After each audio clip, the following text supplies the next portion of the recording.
Hello, my name is Krisha Mahurkar, and I'm currently a ninth grader at Irvington High School. Hello, my name is Naina Akkati, and I'm also a ninth grader at Irvington High.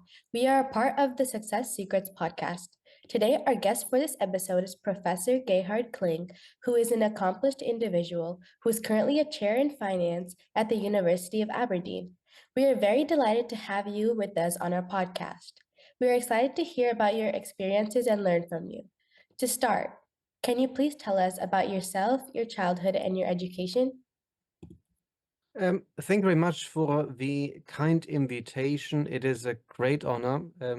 Greetings from Aberdeen. It's still really cold. It's always cold in Aberdeen. Very briefly, so my name is Gerhard Kling. I grew up in Munich in Germany, and my childhood was not necessarily fantastic. You know, I can't say that. It was quite difficult in many ways. We might look into this a little bit, but in general, I have to say my childhood really finished at the age of 12. So this was the time when I was diagnosed with heart failure. So that's not a good start to this interview, maybe, but this actually really, of course, influenced me big time. So when it became much more serious, so all of a sudden, you are actually like an adult because you think about your own mortality. So that's quite scary. So usually in childhood, you grow up and you always assume, yeah, you will be fine, but it wasn't the case. It was a bit more difficult. Then in terms of education, so I went to standard primary school. And later secondary school, which was focused on mathematics and science, uh, which I think was a great place, the so-called Max Planck Gymnasium. This is a grammar school in the German system. I did my A levels. I performed surprisingly well, so I got the top mark, which is nice. And then I went on to university. I went to University of Munich and did study first economics. And again, I was very successful. So after 3.5 years, which is in the German system really, really fast, I finished my diploma. So this is kind of a combined undergrad, postgrad degree. It doesn't exist like this anymore. And then I wanted to do a PhD because I actually wanted to go into teaching, university teaching. And for that, you need a PhD, basically. And I then went to Tübingen, University of Tübingen, which is also in Germany, in the southern part of Germany, and did study actually economic history, which is a kind of a interesting thing to do, but always very much on the quantitative side, so basically analyzing data and so on. And then I finished that, tried to get a job in the German system of universities. I didn't get any job. Nobody liked me. Hasn't changed much over the years. And I left and went to the Netherlands in 2004 and had my first job in Utrecht. So that's a very quick one in terms of education. Then later in life, other things happened. And yeah, lots of twists and turns, and I ended up somehow in Scotland. So that's the short version. And that's so cool how you traveled all throughout the UK and you've had like many other jobs, and throughout your career, you're everywhere. Yeah, also I quite often also had some odd jobs as well. So I sometimes I work as in the private sector. So I first in Utrecht, and then I got headhunted and worked for McKinsey, which was completely and I never thought about it. Literally, a headhunter called me in the office, and I thought, why not just give it a try? So usually this is what happened in my case. I didn't really, plan carefully. So people always tell you when it comes to success, you have to kind of, make a plan and so on, stick to it.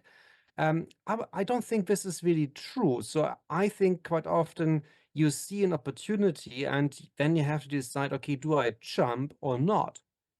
Do I take the risk or not? And I took the risk quite a few times. So I'm when a few, I think 2 weeks after this headhunter called me in Utrecht, I went to Munich, so kind of back home in a way, and had the interview with McKinsey, and they made an offer. So I was quite surprised. I didn't prepare at all, and it was interesting. So then I thought, okay, do I want to do it? And end of the day, the money was good, I have to be honest. And a company car, you can't beat a company car, so I went for it. But it's high risk. Not sure whether I would do it again, to be honest, because it messes up your academic career in a way. But yeah, so I have done that, and because of McKinsey, then I always go back and forth into the consulting side. Yeah, so you see, many stops in a way where I go back into consulting, and I still do quite a bit of consulting. I might, call this business engagement and whatever. But this is basically how it happens. So I didn't plan it. I just went for it. It worked. And yeah, so this is how I ended up in McKinsey, funny enough. Yeah, so going back to your academic career, we noticed that you also earned a bachelor's and master's degree in mathematics. What made you so passionate about learning mathematics? Yeah, funny enough, I always actually wanted to study mathematics. I was really very good in school. So right from the start, I always was really good in mathematics. It was just a natural thing for me. And I never liked languages at all. In particular, German was awful. It's still awful, I guess. I did struggle a lot with writing. I still do. Spelling and all of it. It's for me bizarre. I still have no idea why you do certain things. Anyway, German as a language is a funny one. People always say Germans are very, have lots of logic and whatever, but the language makes absolutely no sense whatsoever. There are always exceptions. You have a rule, and then you have an exception, and then you have an exception for the exception, and so on. It's really a very difficult language to master. I wasn't good. I was bad in German.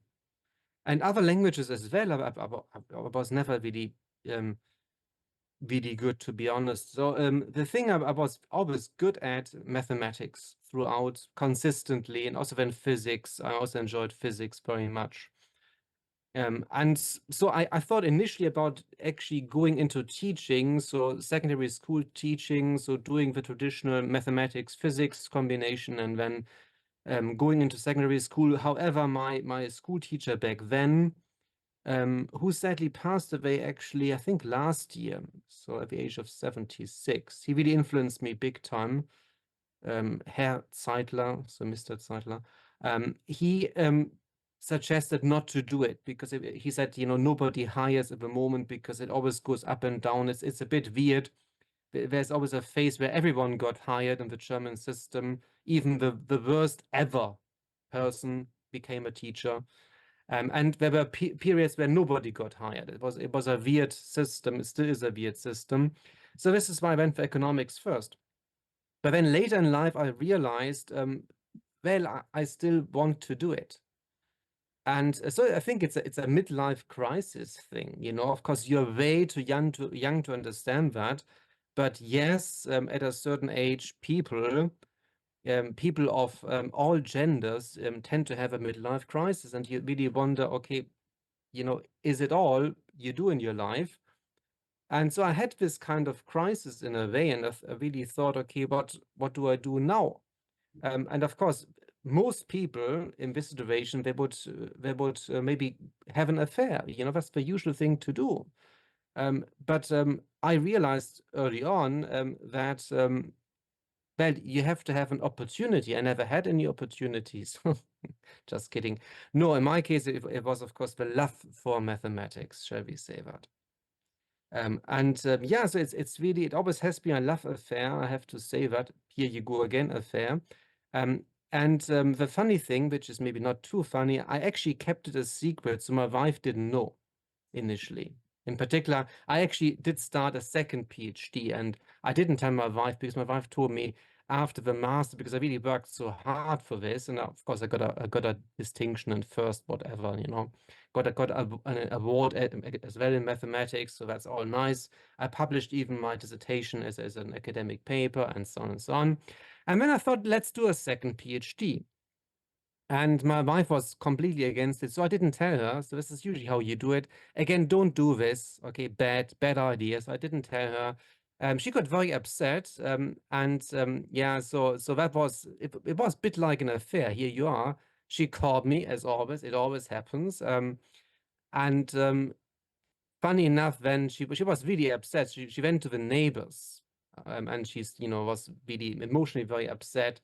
And neighbors, of course, assumed the obvious, the affairs, obviously, not PhDs in mathematics, but here you are. So it was kind of an interesting thing. I would never do it again. I did finish the PhD. However, I published another paper, which was related, which is nice. So yeah, so it did help me. So why do you do it?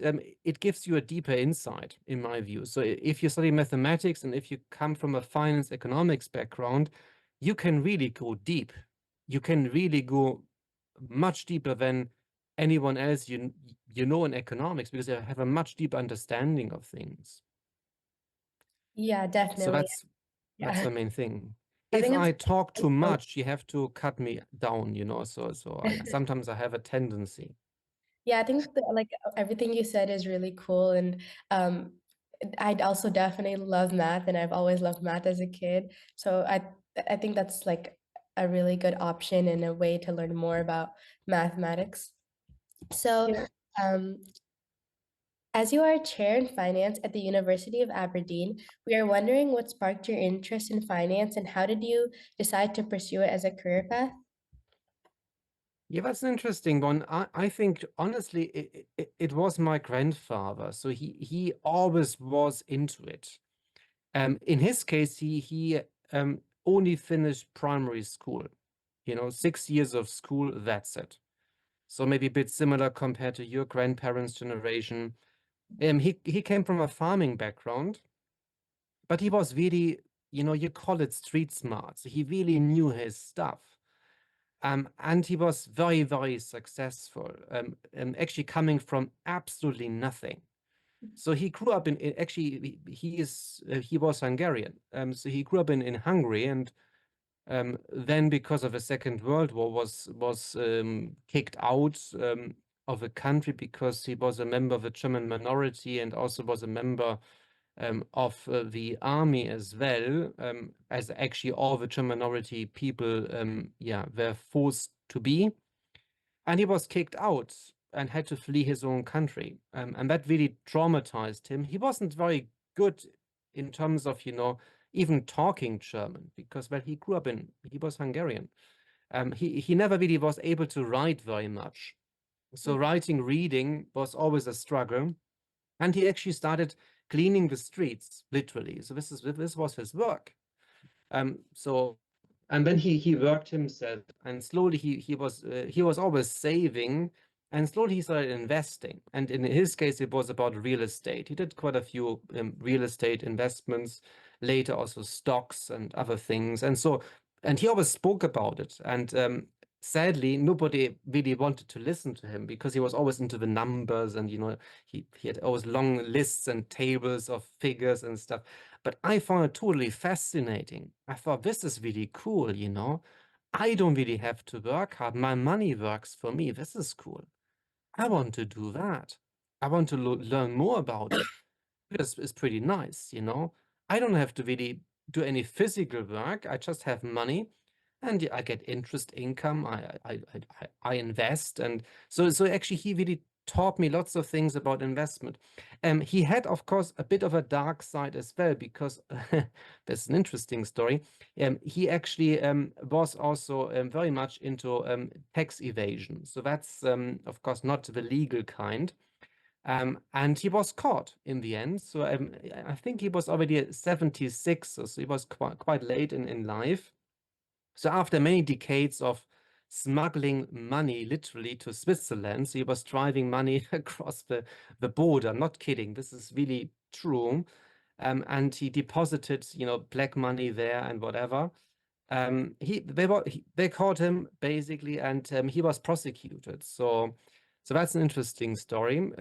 So I still like to talk about taxes, but of course, there are many ways legally to optimize your taxes. So what he did, of course, was not quite legal, but interesting in a way. Yeah. In the end, actually, he was able to escape prison. So, but it was a little too close for comfort, I would say. Yeah, so an interesting story. But actually, it was really him because yeah, he taught me many things. The text part, I did not follow this, which I think is a good idea. I think it's cool how you had so many passions between mathematics and finance. And another one we noticed was your interest in AI. And so could you elaborate on your interest in machine learning and AI and the applications in fintech? And what are some exciting developments in the trends that you're observing? Yeah, so this is about 4 or 5 questions in one. So of course, obviously, everyone talks about artificial intelligence, machine learning, but honestly, of course, in particular, the media knows nothing about it. One has to be honest. Most of the stuff you read, in particular, when you also work in the area, is pretty much nonsense. First of all, AI is part of machine learning. So machine learning is the bigger, if you like, thing, and AI is a part of it. So it's and quite often it's not really well understood. But my main interest, of course, comes more from the statistics side of things, because actually what we mean by machine learning is, in a way, statistical learning. And also, of course, machines learn in a very different way compared to humans, and also they understand in a different way. And so many people confuse human understanding with how machines actually understand. It's different in many ways. There are huge opportunities. So I work a lot in finance. So fintech is a nice term. It's basically finance and technology combined. So here we talk about stuff like mobile banking, apps, the whole online banking environment, and also lots of new things like automated trading, and so on. Lots of different applications, fraud prevention. There are many different things that use actually AI. So I work on these topics also again as a consultant. I have done that. And I think it already has transformed our use of banks, because actually nowadays you don't have to be a bank to provide financial services. And that's an interesting opportunity. It's also a risk, because many of these companies try to avoid being regulated. And so, of course, that's the negative. So you might actually end up with quite a bit of risk, which you don't see in the system. But I think huge opportunities for sure. I find it fascinating. I'm very much into the technology. Love absolutely programming, and so this is why I really went deeper into this. Yeah, I definitely think that AI is like really important to our world today, and it shaped a lot of things and made a lot of things different. So, as you're working with machine learning, what are your thoughts on how it's transitioning to AI, and how do you think AI could affect future generations? Well, I think this is so hard to know. The main issue with all innovation is, in my view, whether you can use it in a productive way, or put differently, whether companies can actually use it to make money from it. And so that's not always straightforward. So people always assume, okay, there's new technology, so why don't we just use it and it will just all work fine?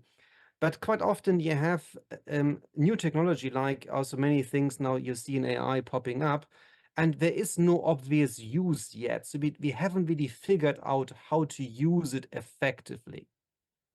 So that's something where you need to try and experiment. Honestly, I worked in many organizations and for many clients.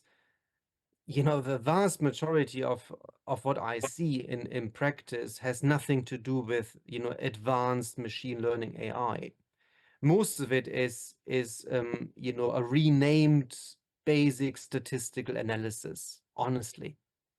So many techniques that have been around for 40, 50 years are simply renamed and now called machine learning tools.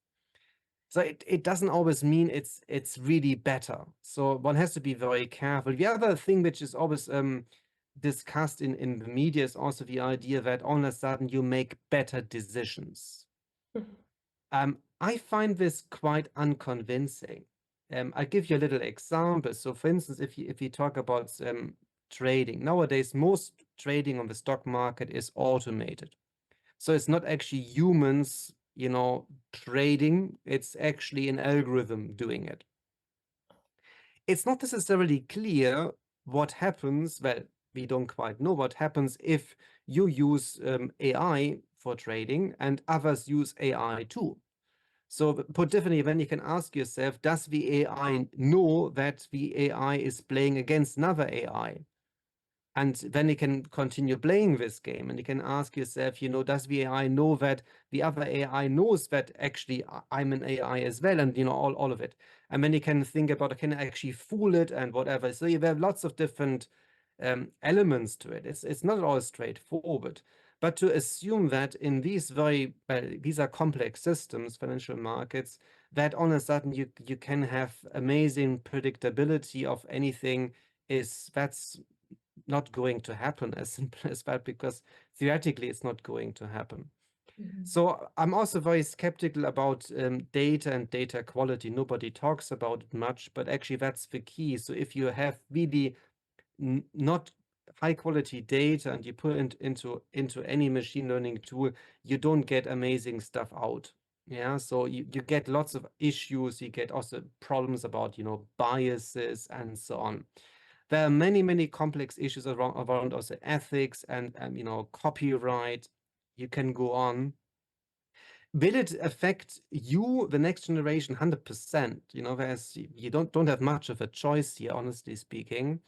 So you have an interesting legacy. You have to deal with major global risks. Yeah, so of course climate change, the obvious one. Global conflict. Good luck. And of course, then a completely potentially changing business environment, also of course affecting the job markets and so on. And it's hard to predict. But usually, as an economic historian, what usually is the case is the following. People always complain innovation destroys jobs. This actually was there right from the start. You can go all the way back to railways, whatever. It never quite happened. Of course, jobs disappeared. Lots of them disappeared. Yeah, so certain jobs you wouldn't find anymore. But it doesn't really mean that jobs are really gone. In fact, now in the US, you have significant shortages. The job market is very, very robust. Same in most of Europe. So, but it's hard to predict what happens. So it's an interesting one. We will Yeah. figure out. Well, you will figure out for sure. Yeah, I think AI is very complex and it could be really hard to predict. So I guess we'll just have to see. Okay. Another thing you mentioned in your LinkedIn is that you do recreational programming in GDScript, Blender, and Unreal Engine during your free time. Can you tell us more about these creative projects in these areas and how they provide as a creative outlet compared to your work? Yeah, so that's of course that's an interesting one. I call this recreational programming. So I'm a gamer basically. So when I grew up, I'm rather old. I'm now almost 46, which is shocking. But when I grew up, computers really, what you think a computer is, like a desktop, we didn't have it. So my first computer, I had it at the age of 12. So that's what it is. No internet. You can't imagine this. We didn't have an internet. We didn't have mobile phones. Yeah, that is insane. So it's a very different environment. So I went into this mostly really from gaming. So I always enjoyed gaming. So we had, of course, the old games, the most famous one for me was always Sid Meier's Civilization 1. You wouldn't know what I'm talking about, I guess. Yeah, now I think there's Civilization 6, which is not actually as good, one has to say that. So I started playing games, and actually I wasted my whole childhood playing games. Honestly, I didn't have really many friends. A big surprise, maybe. So I decided to spend my time instead, playing games. I loved strategy games, always did. And then, of course, over time, I went more into actually, how does it work? So actually, how do these games work? Or put differently, can I cheat? So can I actually change the code to give me a little bit of an edge? So we started then, my brother and I actually started then manipulating our games. So we then really went into the programming side of things. So, and this is how it actually started. And I kept going, and of course, programming languages keep changing. So back then it was more like, C, C++, long time ago, and nowadays it's different. Yeah, so GDScript is people that do some indie development, they know it. GDScript is Godot or Godot, if you like to call it. So it's a free game engine. You can just download Godot. And you can start creating your own games. It's very creative, it's fun. And GDScript is kind of a version of Python. It looks very much like Python. It's not quite, and the logic can be quite different. So but it's a nice thing. I enjoy it. And of course, then I also learned Unreal. So it's another game engine. This is quite professional. You can do a lot with it. And this is actually C++ based. So this is actually the only time nowadays when I really use C++, because everything else nowadays is pretty much Python, most of it. So yeah, I like the creative element of creating your own games. And also on my YouTube channel, I have discuss a few games, developing stuff from scratch, which is fun. So at the moment I'm just recording something which is actually using pure Python, which is nice. So you don't have to learn anything special. You just can use pure Python and tkinter, which is basically a way to develop graphical user interfaces, where you can actually interact with the computer, and it looks like a nice, window, and you can have different pop-ups, and you can build your own game using that. And Yeah. also, of course, so it's fun. I love it. You can already tell. Blender is basically then doing the graphics. You can develop your own little graphics. You can export it into Godot, which works quite fine. Yeah, so there's a lot to do. But it's of course, end of the day, it's still programming. So you learn the stuff you learn there, you can always use elsewhere. It's helpful.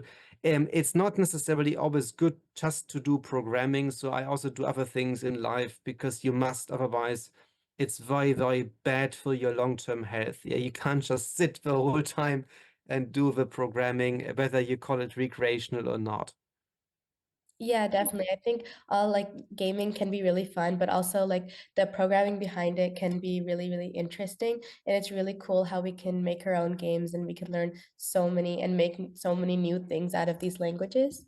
So moving on to like more about finance, what resources or activities would you recommend for high schoolers who want to learn more about finance and prepare themselves for potential future studies or careers in that field? Yeah, finance is so most people that actually end up in finance, they don't really study finance, or not pure finance. Of course, nowadays you can do undergrads in finance, but many actually come from economics. So this is a very common route. I think it's a good idea actually to do maybe economics, because it gives you a broader perspective, and then you can always decide, okay, do I really like it or not, or maybe I just do the other things. So I think this is usually what I recommend in terms of studies. So of course, finance is something which is not covered that much before you actually go into university, basically. which is sad because it actually affects everyone. In particular, I think people should know about personal finance. You should know how to manage your own money. I think it's absolutely vital. You should know something about, also stuff like cryptocurrencies and all the scams going on. You should know something about financial crime because there are lots and lots of victims actually around your age because you're not taught how to handle it. And I think we don't do enough, in particular in school, to cover these aspects. And what I see at the moment in the UK is going a bit crazy about, regulating the internet and all this stuff to protect young people. Nice idea. It will never work because I can show everyone in 10 minutes how to circumvent all of it. It's not a problem. I don't tell you right now, but it's easy. You can easily do it. Yeah. So I'm not a big fan of it. The best thing for me is always educate early on, and sadly, the best resources nowadays are actually not in school. There you find it on YouTube. Honestly, there's fantastic stuff on YouTube covering aspects of finance, covering a lot about programming. I learned a lot just watching YouTube videos, and also now I do my own stuff. Also, Udemy is a great resource if you want to have more structure in your learning. And it's very affordable. You can just get a Udemy course for maybe $10 or less. So it's very affordable. And it can certainly teach you the basics. Mhm. And then you can see whether you like it, and well, if you do, you can maybe then do a formal degree. Finance always, in my view, virtually all the time, it requires a formal degree. Yes, of course, education and formal degree, these are two different things. Yeah, but you will need kind of either a bachelor or ideally a master level education in finance or related subjects like economics. But you can also basically study mathematics or computer science and then move into finance. This is also actually quite common. So the choice is yours. Yeah, I think finance is such a growing field, so it's so inspiring to see that you're so passionate about it. Yeah, definitely. It's really, I think finance is a really nice thing to learn, and it's really interesting how it grows in today's economy. So, continuing on, what advice would you give to students or professionals looking to develop skills in their finance? No, I think when it comes to skill development, skill is interesting because, well, we already talked about degrees, so that's one thing.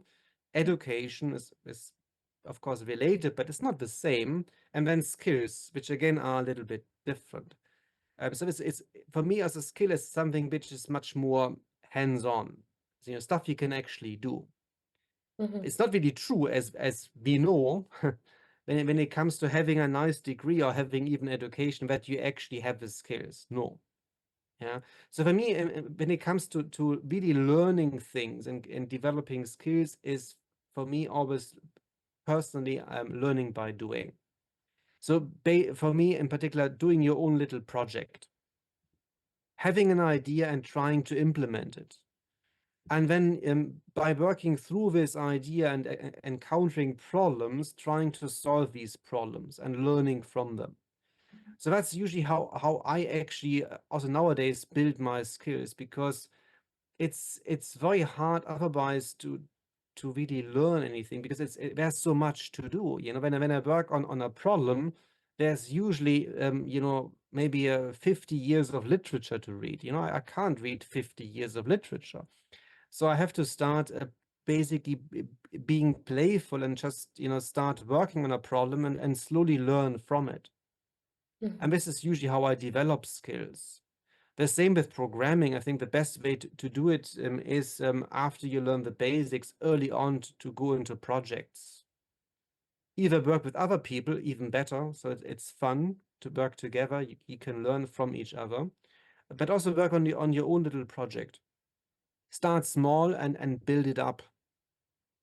I think the main issue I always find when I talk to people, there are a few issues, but one important thing is when it comes to learning, people assume they can make a huge step very quickly. Now, this is not true. This is not true for anything virtually. It's a bit like all the time people, when it comes to languages, for instance, people assume, okay, I can be fluent in 6 weeks. And also on YouTube, you see other videos, yeah, 6 weeks fluent and whatever. And also when it comes to stuff also like exercise, nutrition, you have the same kind of ridiculous claims, in 30 days you have whatever, your beach body and that's it. None of it is true. We know that. It's not how it works. And so people get very frustrated. The most important thing is not to understate small changes. If you change a tiny little bit, tiny bit, it makes a huge difference when you start accumulating the benefits. So what I mean by this is stuff like, let's change my routine. Let's forget about my mobile phone in the morning, and instead of checking my Facebook status and whatever, I'm too old for this.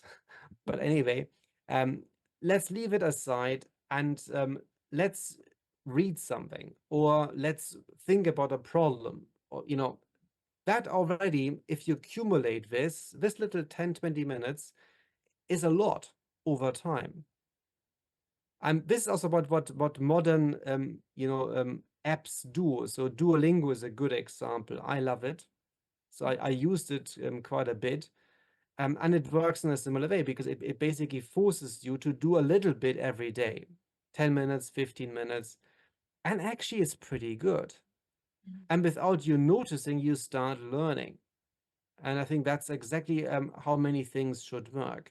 Consistency is absolutely the key with anything. Yeah, whether it's learning some new programming skills, mathematics, but also when it comes to other things in life. So that's the key, being consistent. It's very hard because temptation nowadays is everywhere. Distraction is everywhere, and that makes it really difficult. Yeah, Yeah, definitely. I I think, think I yeah, think practice definitely makes perfect, and even though you take small steps, the end result is definitely worth it. yeah, and I also think, accumulating small things, like making small differences in your life can work to make a big difference later. And consistency is really good, so you can work to do anything you like and achieve a skill. So I think that was all for today. Thank you so much, Professor Gerhard Kling, for sharing about your valuable experiences and giving teenagers like us great advice to build successful career paths just like yours. This podcast interview was very inspiring for us and will be for many other teenagers as well. It was a pleasure to have you on our podcast, and we hope you had a great time with us.